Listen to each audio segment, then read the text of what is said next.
వివేకం చిన్నారను ఎవరు చంపారో, ఎవరు చంపించారో ఆయనకు, ఆ దేవుడికి, ఈ జిల్లా ప్రజలందరికీ కూడా తెలుసు.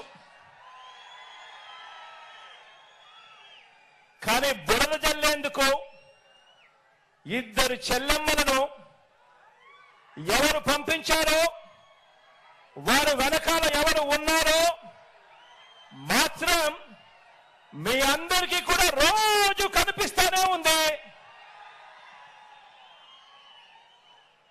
ఇంకా ఆశ్చర్యం ఏమిటో తెలుసా? ఇంకా ఆశ్చర్యం ఏమిటి అనంటే, వివేకం చిన్నానను అతి దారుణంగా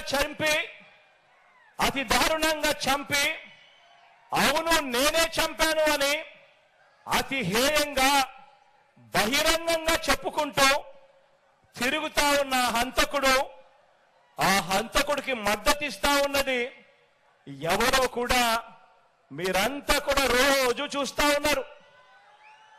ఆ చంపినోడు ఉండాల్సింది జైల్లో, కానీ ఆ చంపినోడికి మద్దతిస్తూ నేరుగా నెత్తిన పెట్టుకొని మరీ మద్దతు ఇస్తా ఉన్నది ఈ చంద్రబాబు, ఈ చంద్రబాబుకు సంబంధించిన ఎల్లో మీడియా, ఈ చంద్రబాబు మనుషులు.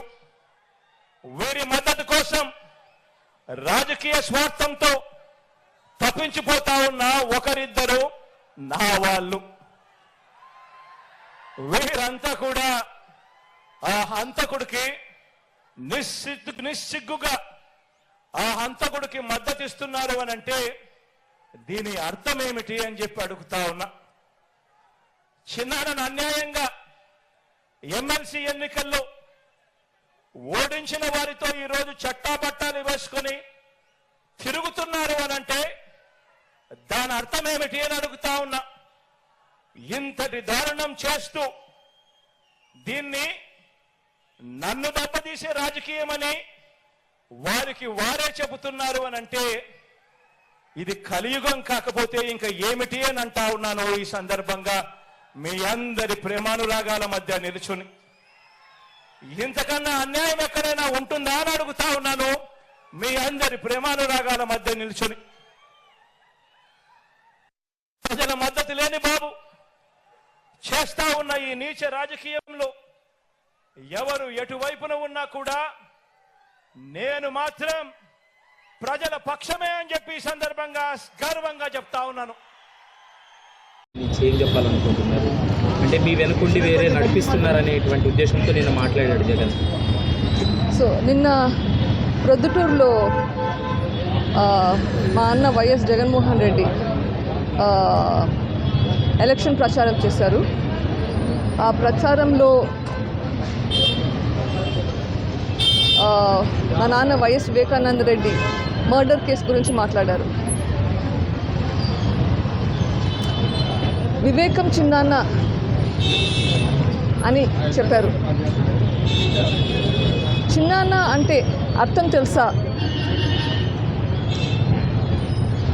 నాన్న తర్వాత నాన్న చిన్నాన్న. అసలు ఈ బంధుత్వాలకు మీకు అర్థం తెలుసా? అదే మీటింగ్లో మీ మామను ఉద్దేశిస్తూ, మీ మామగారిని ఉద్దేశించుతూ ముద్దుగా మామ అని పిలుస్తారు. బంధుత్వాలు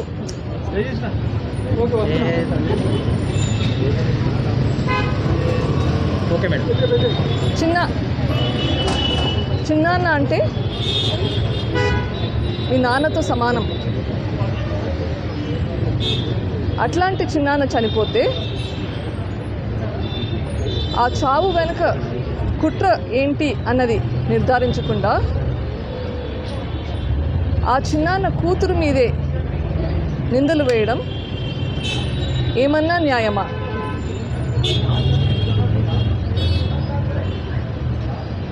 నీ చెల్లెలు కోర్టుల చుట్టూ పోలీసుల చుట్టూ తిరుగుతుంటే అన్నయ్యగా నీ బాధ్యత ఏంటి? అమ్మా నేనున్నాను నీకోసం, నువ్వు ఇట్లా తిరగద్దు, నీ పని హాస్పిటల్లో పని చేసుకోవడం అని చెప్పేది పోనిచ్చి నా మీదే కేసులు పెడతాడు.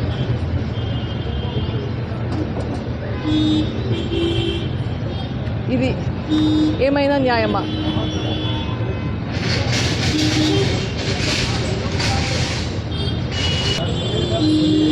చిన్నాన్న చనిపోతే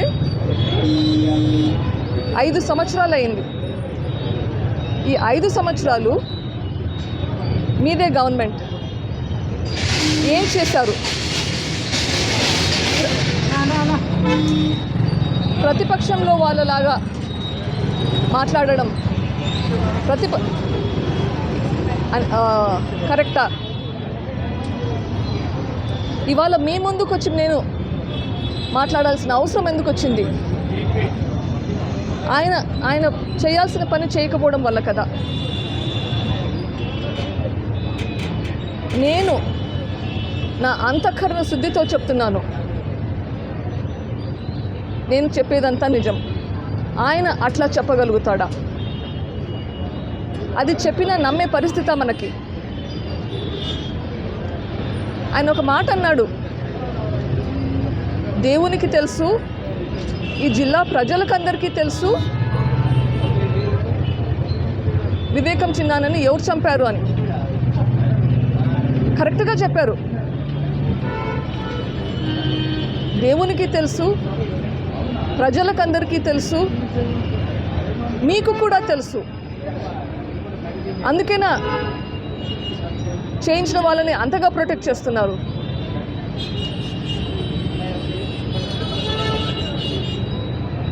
మీకు తెలిసి కూడా ప్రొటెక్ట్ చేస్తున్నారు అంటే ఎందుకు ప్రొటెక్ట్ చేస్తున్నట్లు? దేనికి భయపడి ప్రొటెక్ట్ చేస్తున్నట్లు?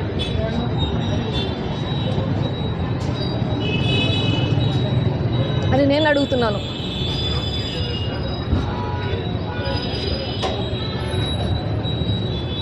ఇంకా ఏమేమన్నాడు?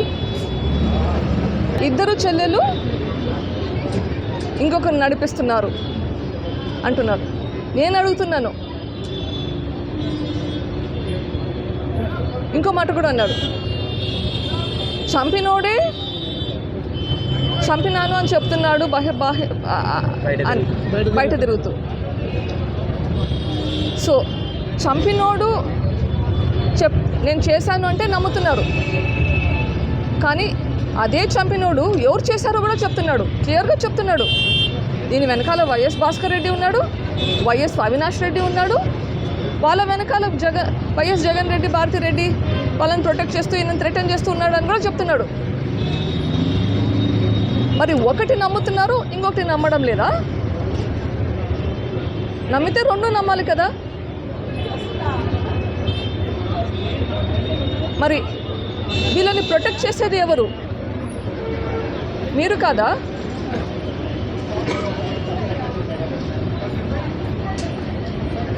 ఈ కర్నూలులో ఏం జరిగిందో మనకందరికీ తెలుసు, రాష్ట్ర ప్రజలందరూ చూశారు. మీరు మీ గవర్నమెంట్ పెట్టుకొని మీ పోలీసుల ద్వారా ప్రొటెక్ట్ చేసింది నిజమా కాదా చెప్పండి.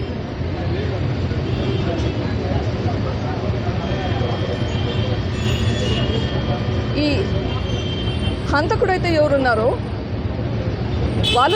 ఆయన చెప్పాడు చేయించింది ఎవరు అని. అదే విషయం సిబిఐ కూడా ఇన్వెస్టిగేట్ చేసింది, ప్రూవ్ కూడా చేసింది. సిబిఐ కూడా అదే చెప్తుంది. ఒకప్పుడు మీరు సిబిఐ ఎంక్వైరీ అడిగారు, తర్వాత మీరే వద్దన్నారు. మీరు అప్పుడు ఎందుకు వద్దన్నారు? మీ పేరు బయటకు వస్తుందని వద్దన్నారా? లేకపోతే ఆ పిటిషన్ విత్డ్రా చేసుకోవాల్సిన అవసరం ఏంటి?